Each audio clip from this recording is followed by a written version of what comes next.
The galaxy was wide and endless, filled with countless stars and civilizations, each trying to survive in its own way. For thousands of years, the strong had preyed on the weak, and the weak had learned to stay silent.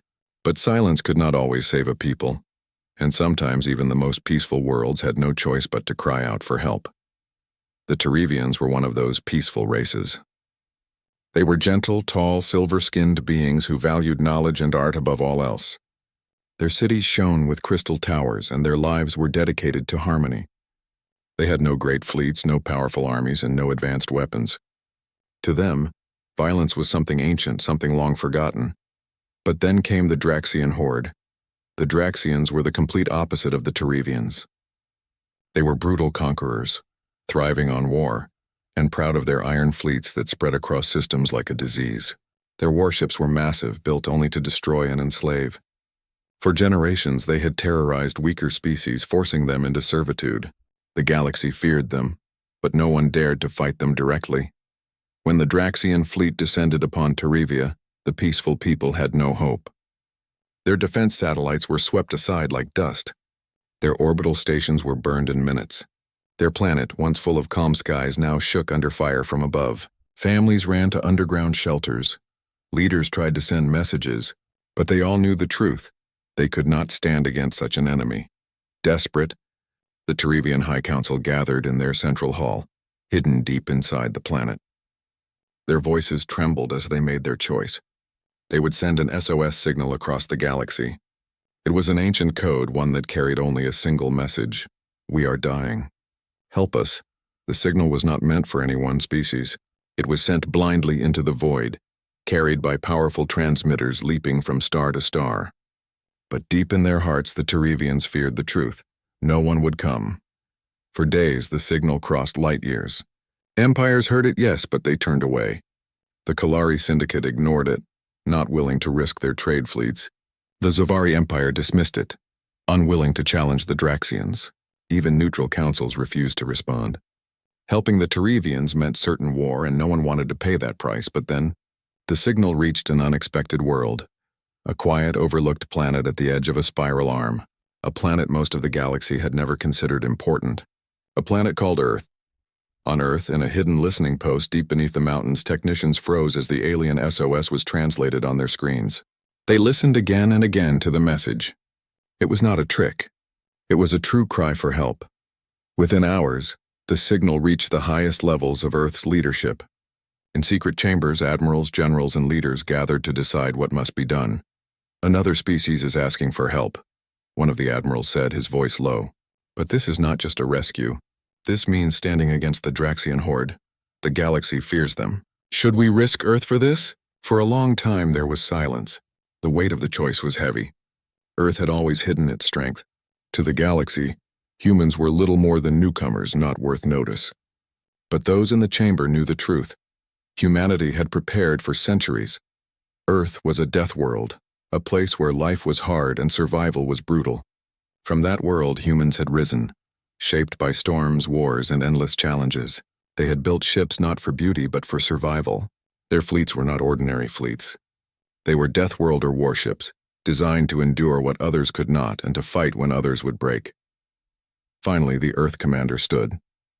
His words were simple, but they carried the weight of history. They asked for help. "We will answer," orders were given. Deep beneath the ocean's vast hangars opened. On the far side of the moon, hidden bases came alive. In silent orbit, massive shapes began to move. One by one, the Deathworlder warships deployed. These were ships unlike any others in the galaxy. Their hulls were thick and layered with armor that could withstand direct starfire. Their weapons were precise and brutal, built not only for attack but for overwhelming dominance. Their engines roared with power, carrying them faster and further than most believed possible. And above all, their crews were human, men and women who had been trained to fight in every condition, who carried in their blood the legacy of survival. News spread quickly. Observers from distant systems picked up the movement of the Earth fleets. Shock rippled through the stars. Humans are deploying. Some laughed, believing humanity would only embarrass itself.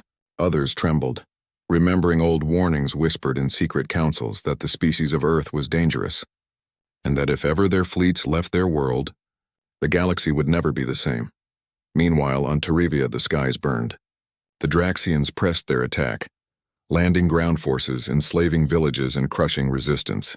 The Terivians could only pray that their SOS had been heard, even as hope faded from their hearts. Then, far beyond the edge of their system, space began to ripple. Sensors screamed. Something was coming. The first Deathworlder warship emerged from hyperspace. Its hull gleamed black, scarred and heavy with weapons. Behind it came another, and another, until the void was filled with human ships, a fleet so massive that even the Draxian commanders paused. For the first time in centuries, the galaxy was about to witness the full strength of Earth. The SOS had been answered, and the Deathworlder warships had deployed. The Terivian skies were filled with fire. The Draxian horde had surrounded the planet like a ring of iron. Their ships blotted out the stars, their weapons rained destruction, and their commanders shouted orders with cruel delight. To the Terivians, it felt like the end. Entire cities burned, crystal towers falling into ash. Families hid in underground shelters, holding one another close, praying that the invaders would show mercy. But the Draxians had no mercy. For them, conquest was a sport, and suffering was a sign of victory. High above the planet, on the flagship of the Draxian fleet, Commander Roar laughed as his ships bombarded another city.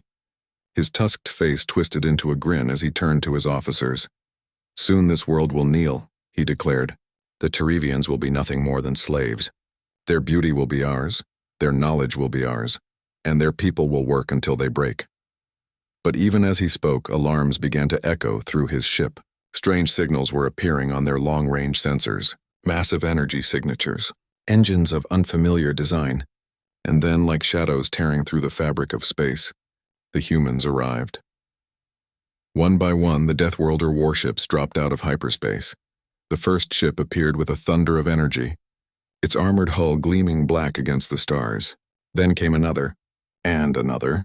Dozens of ships, each larger than a Draxian battleship, arranged themselves in perfect formation. Their engines pulsed with silent power, their weapons glowed faintly with restrained energy, and their crews watched with cold focus. The galaxy had never seen such a fleet.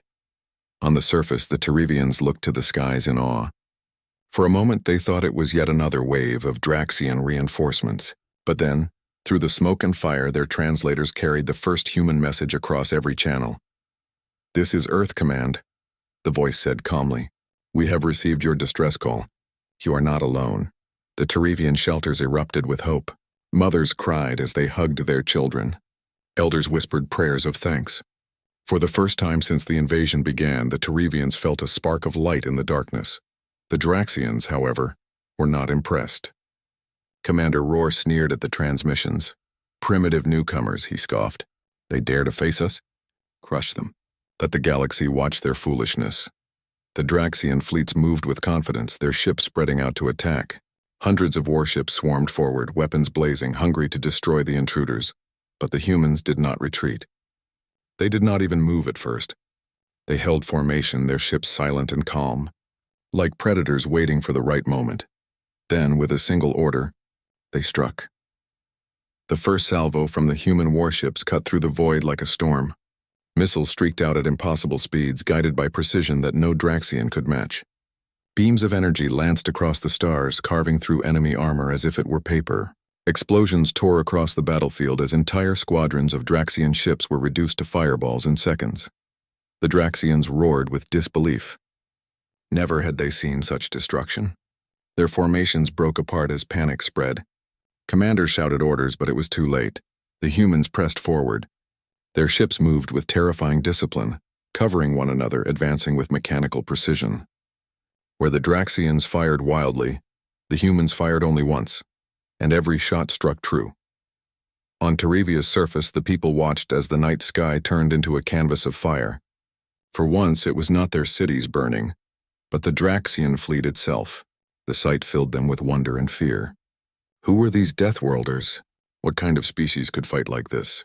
Back in the galactic core, where countless empires observed the battle through hidden networks and probes, whispers began to spread. "Are those humans?" one counselor asked. "It cannot be," another replied. "They were supposed to be primitive." "Primitive? Look at those ships. Look at how they fight. No one has ever stood against the Draxians like this. Legends long forgotten resurfaced in hushed tones. Old warnings passed down from the first explorers who had once encountered Earth. Do not provoke them.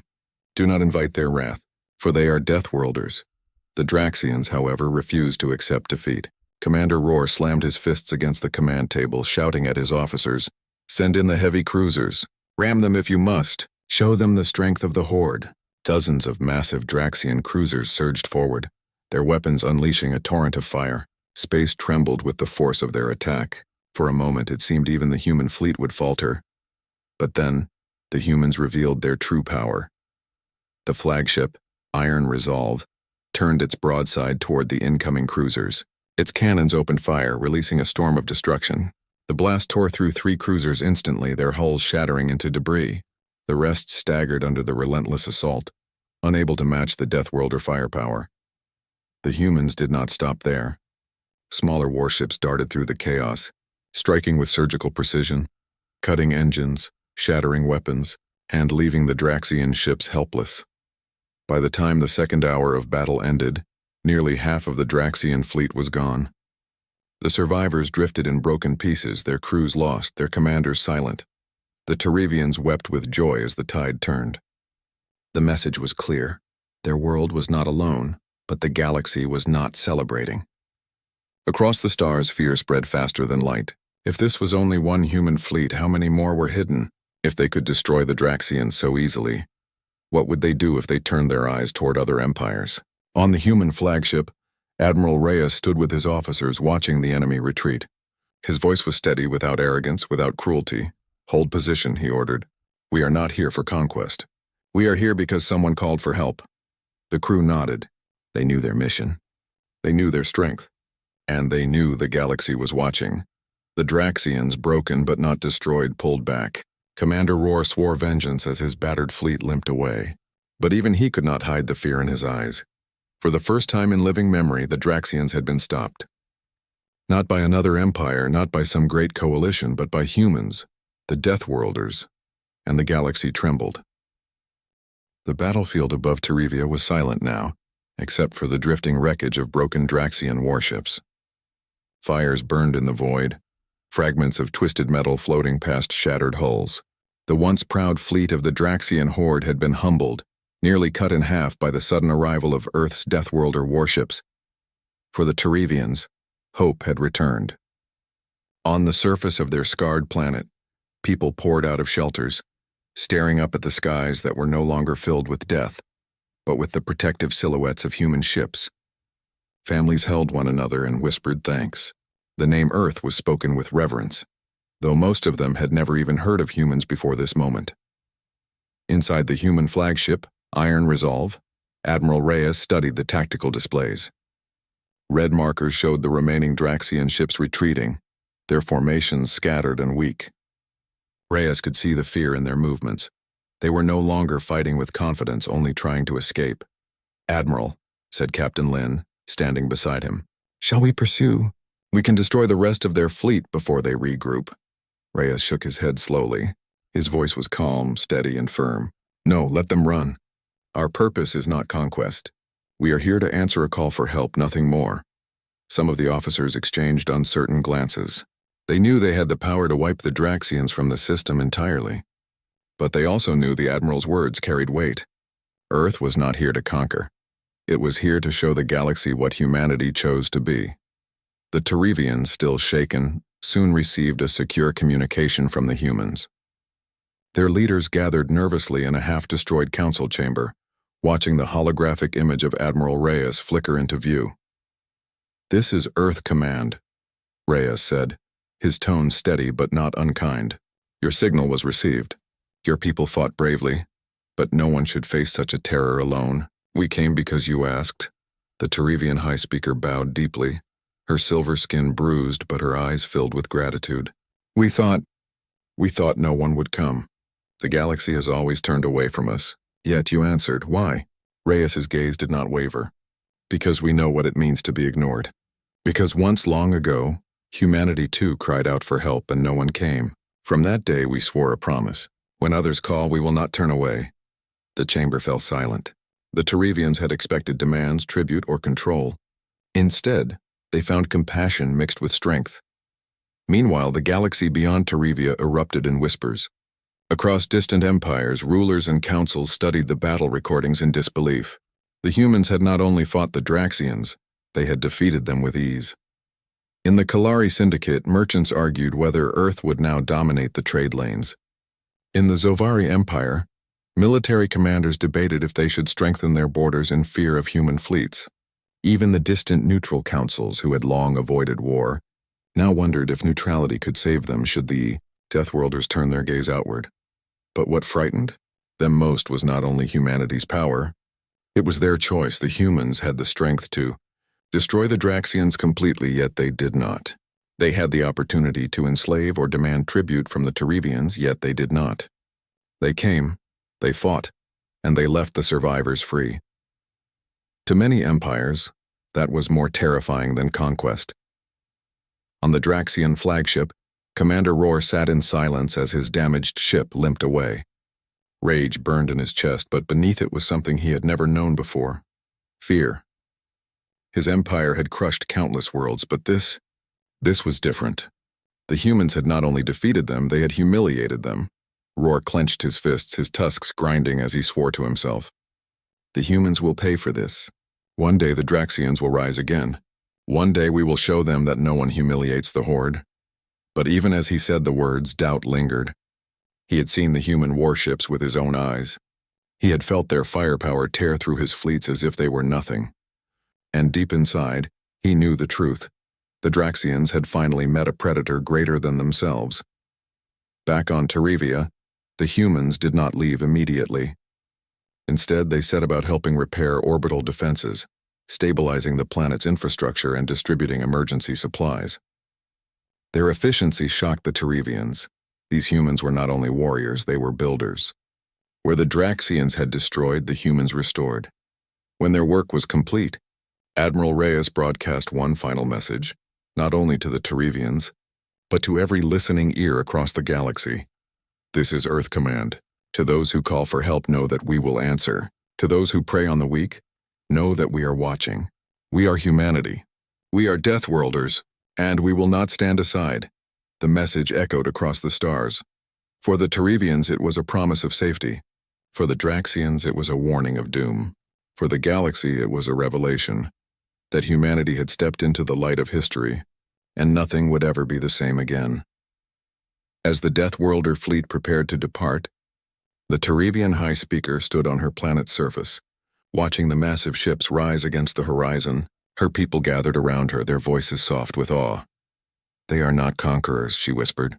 They are guardians, and yet, I fear what the galaxy will become now that the Deathworlders have revealed themselves. The fleet ascended, engines glowing bright as stars, leaving trails of light behind them. One by one, they vanished into hyperspace, bound for Earth. The Terevians stood together in silence, knowing they had witnessed the birth of a new chapter in galactic history.